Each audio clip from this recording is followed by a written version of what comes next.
안녕하십니까. 5월 31일 금요일 말씀 묵상 시작하겠습니다. 5월이 끝나고요. 이제 민수기 8장이 끝나고 있습니다. 8장 20절에서부터 26절까지 말씀 같이 묵상하겠습니다. 그런데 오늘 묵상은 좀 부수적인 내용을 좀 다루려고 합니다. 왜냐하면 앞에서 계속 같은 그 메시지가 반복되어 왔거든요. 레위지파의 중요성, 레위지파가 어떤 기능을 가지고 있고 어떤 의의를 가진 사람들이고 뭐 그런 이야기들이 계속 반복되어 왔기 때문에 오늘도 이 레위지파에 관련된 내용이거든요. 그래서 똑같은 이야기를 계속 반복하기보다 조금 지엽적이지만 우리에게 좀 중요한 특별히 말씀을 읽고 해석하는 것에 대해서 한번 생각을 해보고자 합니다. 자, 성경을 우리가 해석할 때에 성경의 권위를 인정해야 된다. 특히 보수적인 입장을 갖고 계신 분들은 대부분 다 성경은 하나님의 말씀이다 해서 절대로 고칠 수 없는 1.1획도 고칠 수 없는 말씀이라고 주장을 하죠. 그런데 혹시 이런 생각 해본 적 있으십니까? 정작 그렇게 율법은 1.1획도 떨어지지 않고 다 이루겠다고 말씀하셨던 그 예수님은 정작 그 율법을 정말 1.1회까지 다 지키시는 방식으로 사역하셨는가? 아닌 것 같지 않습니까? 안식일 날 뭐 병 고치시고 뭐 그러시잖아요. 유대인들 입장이긴 하지만 여하튼 그 당시로서는 율법을 그대로 지키는 것 같지 않은 모습을 보이시고 계셨습니다. 그렇다면 정작 그럼 율법, 그 모세오경, 유대인들이 그토록 중시했던 그 율법에는 정말 완전히 모든 하나님의 말씀을 그대로 곧대로 글자에 적혀 있는 그대로 지키는 것이었을까? 이 문제를 한번 다뤄보려고 합니다. 모세와 아론과 이스라엘 자손의 온 회중이 여호와께서 레위인에게 대하여 모세에게 명령하신 것을 다 따라 레위인에게 행하였으되 곧 이스라엘 자손이 그와 같이 그들에게 행하였더라.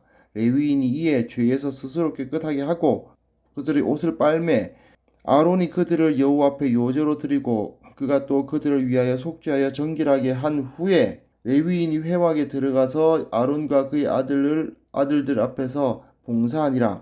여호와께서 레위인의 일에 대하여 모세에게 명령하게 하신 것을 따라 그와 같이 그들에게 행하였더라.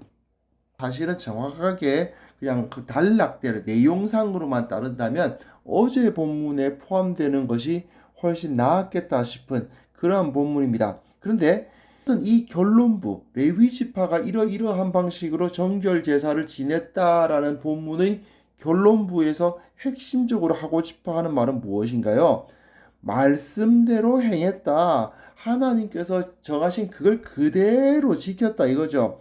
특별히 제사장을 세울 때는 나답과 아비후가 다른 불을 들이다가 죽임을 당하는 그런 불상사도 생겼지만 레위 지파가 구별되는 이 정결 제사에서는 그런 일이 없었습니다. 물론 뭐 나답과 아비후가 그런 일을 당하는 걸 보았는데 누가 감히 그 앞에서 경거망동을 했겠습니까? 그러니까 온전히 정말 정해진 대로 그대로 지켰다. 온전히 순종했다. 그런 말씀이 여기에 기록되어 있어요. 그런데 말입니다. 여호와께서 또 모세에게 말씀하여 이르시되 레위인은 이같이 할지니 곧 25세 이상으로는 회막에 들어가서 봉부하고 봉사할 것이요 50세부터는 그 일을 쉬어 봉사하지 아니할 것이나 그의 형제와 함께 회막에서 돕는 직무를 지킬 것이요 일하지 아니할 것이라. 너는 레위인의 직무에 대하여 이같이 할지니라. 이것은 레위인들이 25세부터 50세까지만 그 성막에서 일을 하고 50세 이후에는 은퇴했다고 해서 전혀 일 안 하는 것이 아니고 다른 그 일을 하는 레위인을 돕는 위치에서 이선으로 물러나서 이제 사역해라 뭐 이런 말씀입니다. 레위인의 복무 기간은 25세부터인가요? 30세부터인가요? 좀 전에 본문에서 분명히 이스라엘 자손이 레위인을 세울 때 하나님의 말씀 그대로 따라서 행했다라고 기록이 되어 있습니다. 그런데 정작 이 사람들에게 주어진 말씀은 25세부터 50세까지의 레위인들이 성막을 섬기라는 말씀이었습니다. 왜냐하면 오늘 우리가 묵상한 민수기 8장이 시간적 순서로는 민수기 4장, 그러니까 1장부터 4장까지 계속 이렇게 계수하는 이야기가 나오잖아요. 몇 명을 계수하는 이야기가 나오는데 그 계수하는 이야기보다 먼저 주어진 말씀입니다. 오늘 말씀은 제2년 1월에 주어진 말씀이죠. 제2년 1월 이제 8일에서 13일 그 사이쯤에 어느 하루에 그 레위인들이 그 정결례를 드리고 난 다음에 주어진 말씀이란 말입니다. 그런데 민수기 1장 1절부터 4장까지의 그 내용, 특히 그 레위인들을 계수하는 내용은 두 번째 달 제2년 2월 1일부터 시작된 그 계수의 결과거든요. 그러니까 적어도 보름 이상 이제 이후에 있었던 일이 바로 이 민수기 4장입니다. 그런데 재미있는 것은요, 민수기 4장의 내용하고 오늘 본문에서 규정하고 있는 내용이 맞지가 않습니다. 민수기 4장을 보면요, 30세 이상으로 50세까지예요. 민수기 4장은 30세 이상으로 50세까지 레위인들이 계수되었다고 기록하고 있습니다. 그것도 한 번이 아닙니다. 3절에 30세 이상으로 50세까지, 22절 보시면 게르손 자손이 30세 이상으로 50세까지, 29절 보시면 므라리 자손도 30세부터 50세까지, 그리고 34절, 35절 보시면 고핫 자손들도 30세부터 50세까지. 그 다음에 이제 다시 그걸 또 뭉쳐서 게르손 자손 중에서 30세부터 50세까지 모인 사람들이 이만큼이고, 므라리 자손들 중에서도 30세부터 50세까지 이만큼이며, 또한 총계가 30세부터 50세까지 이만큼이다. 이렇게 써놓았어요. 30세부터 50세까지란 말이 7번 반복됩니다. 4장에. 그런데 분명히 앞에선 뭐라고 되어 있었죠? 말씀대로 했다고. 하나님께서 명령하신 그 말씀대로 했다고 기록되어 있습니다. 분명히 8장 시간적 순서로서는 첫째 달에 있었던 하나님의 말씀에 의하면 25세부터 50세까지라고 규정되어 있는데, 이후에 약 보름 좀 지나서, 보름이나 한 15일이나 20일쯤 지나서 나온 레위인들의 총계를 낼 때에는 30세부터 50세까지를 셌단 말입니다. 그럼 5년에 해당되는 사람들이 세워지지 않았어요. 자, 그러면 이게 정말 말씀에 대한 불순종일까요? 이게 어렵지 않습니까? 분명히 30세 이상으로 50세까지라는 말이 7번이나 반복되어 있는데 8장에서 정작 명령된 것은 25세부터 50세까지입니다. 그래서 이것을 전통적으로 어떻게 해석해 왔냐 하면 25세부터 29세까지는 견습기간이다. 이렇게 해석을 많이 해왔어요, 지금까지. 그런데 이게 좀 어렵지 않습니까? 방금 성막이 완성됐단 말이에요. 성막이 완성된 지 한 달도 안 됐어요. 근데 누가 견습생이고 누가 숙련자입니까? 그리고 어쨌든 간에 25세부터 30세까지라고 됐으면 25세부터 세야지. 왜 30세부터 세냔 말입니다. 이거는 어쨌든 간에 하나님의 말씀을 어긴 거 아니냐 이거죠. 이게 상당히 어려운 문제입니다. 분명히 8장에 있는 25세부터 50세까지가 원래 모세에게 주었던, 처음 주어졌던 말씀이었을 것입니다. 그러나 레위 지파를 계수할 때 계획이 바뀐 거죠. 왜 바뀌었는지, 어떻게 바뀌었는지 정확하진 않지만 분명한 사실은 30세부터 50세까지의 숫자도요, 너무 많아요. 성소를 섬기기엔 너무 많은 숫자입니다. 그들이 그렇기 때문에 25세부터 29세까지는 견습생을 만들었는지 아니면 정말 30세부터 그냥 시작했는지 우린 불분명합니다. 잘 모르겠습니다. 하지만 분명한 것은 30세부터 50세까지의 인원이 계수된 거죠. 중요한 건 뭐냐면요. 이를 불순종으로 여기고 있지 않다는 데 있습니다. 이게 불순종이 아니에요. 또 한 가지 이런 비슷한 예가 있습니다. 다윗이 그 성전 건설을 직접 하지는 못하고 자기 아들 솔로몬에게 성전 건설을 이제 물려주죠. 시키도 할 수 있도록 물려주는데 그때 레위인들을 계수하는 내용이 역대기에 나옵니다. 23장 24절부터 27절까지 말씀인데 거기 보시면 레위 자손을 20세 이상으로 셉니다.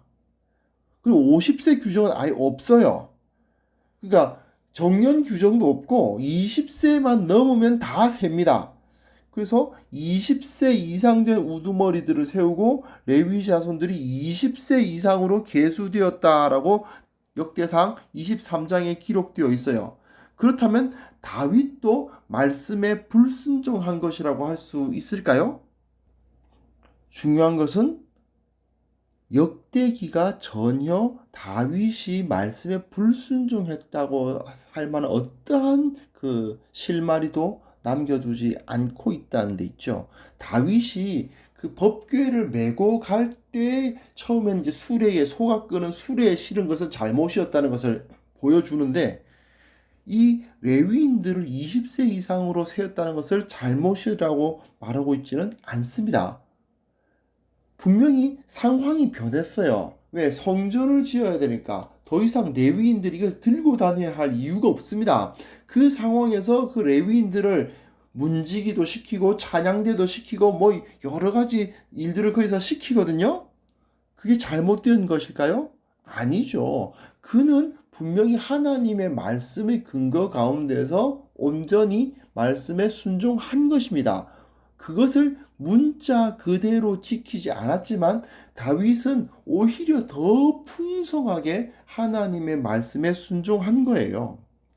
여기서 우리가 성경 해석의 원칙이라는 것을 한번 생각해 볼 필요가 있습니다. 성경의 권위는 당연히 인정되어야 되고 우리는 그 본문에 집중해야 됩니다. 할 수 있으면 원문까지 히브리어 헬라어 본문에 집중해 들어가야 됩니다. 그러나 문자주의에 빠지는 것이 온전한 올바른 성경 해석이라고 볼 수는 없습니다. 모세도 그렇게 안 했다는 거죠. 모세도 글자 그대로 해석 안 했고 다윗도 글자 그대로 해석 안 했어요. 무엇보다도 우리 주님, 예수님께서 그렇게 하지 않으셨잖아요. 글자 그대로 해석하거나 적용하거나 하지 않으셨습니다. 중요한 것은 하나님께서 이 말씀을 왜 주셨는가를 파악하려고 노력하고 그걸 통해서 내가 내 삶 속에 적용하려고 노력하는 것, 그것이 바로 성경 해석의 원칙인 겁니다. 자, 요즘 교회가 힘이 없다, 교회가 이제 능력이 없다 이야기를 많이 듣고 있습니다만은 왜 그러냐? 한마디로 말하면 교회가 성경 말씀에 너무 무식해요. 성경을 모릅니다. 그렇기 때문에 세상 앞에서 하나님의 말씀의 권능으로 세상을 변화시키는 게 아니라 너희들 돈 있냐? 우리도 돈 있다. 이런 식이잖아요. 너희들 유명한 사람들 있냐? 우리 교회도 유명한 사람들 많다. 너희들 힘 있는 사람, 너희들 뭐 정치적 권세 있냐? 우리 교회에도 정치적으로 높은 사람들 많다. 이러고 있단 말이에요. 교회는 말씀 위에 서야 됩니다. 말씀 위에 선 교회가 세상을 바꿀 수 있지, 세상의 틀을 가지고 세상 앞에 경쟁하는 교회는 절대로 세상을 바꿀 수가 없습니다. 그런데 왜 이렇게 성도들이 성경을 모를까요? 성경을 해석하지 않기 때문이에요. 수천 년 전에 기록된 이 성경 말씀이 하나님의 말씀이라고 믿는다면, 그렇다면 그때 하나님께서 어떤 의도로 이런 말씀을 주셨을까를 파악하고, 그리고 그랬다면 그때 이런 의도로 이런 말씀을 주셨다면 지금 우리에겐 어떤 의미가 있을까? 이거에서 초점을 맞춰가지고 창념하고 묵상하고 그러므로 우리들에게 이 말씀에 순종하기 위해서 우리가 어떻게 행해야 될 것인가 이걸 고민할 수 있어야 되잖아요. 근데 그걸 안 하는 거예요.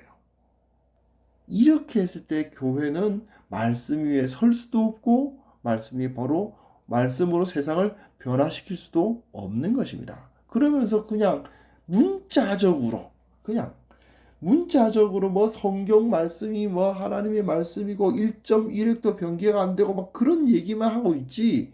정작 그 말씀이 내 삶을 변화시킬 수 있도록 해석하는 노력은 하지 않는 그렇게 되었을 때는 결국은 교회는 아무런 능력도 발휘할 수가 없게 됩니다. 우리가 말씀으로 세상을 변화시키기 위해서 말씀을 해석하고 내 삶에 적용할 수 있는 자들이 되어야 되겠습니다. 이 사실을 다시 한번 마음에 새기고 정말 말씀의 사랑, 말씀 위에 서는 교회 세워나가는 우리 모두가 되었으면 합니다. 하나님 아버지, 말씀의 능력이 우리 가운데 나타나게 하여 주옵소서. 말씀으로 세상 가운데 나아가고 말씀으로 세상을 변혁하는 주의 거룩한 군대가 될 수 있도록 우리를 붙들어 주옵소서. 예수님의 이름으로 기도합니다. 아멘.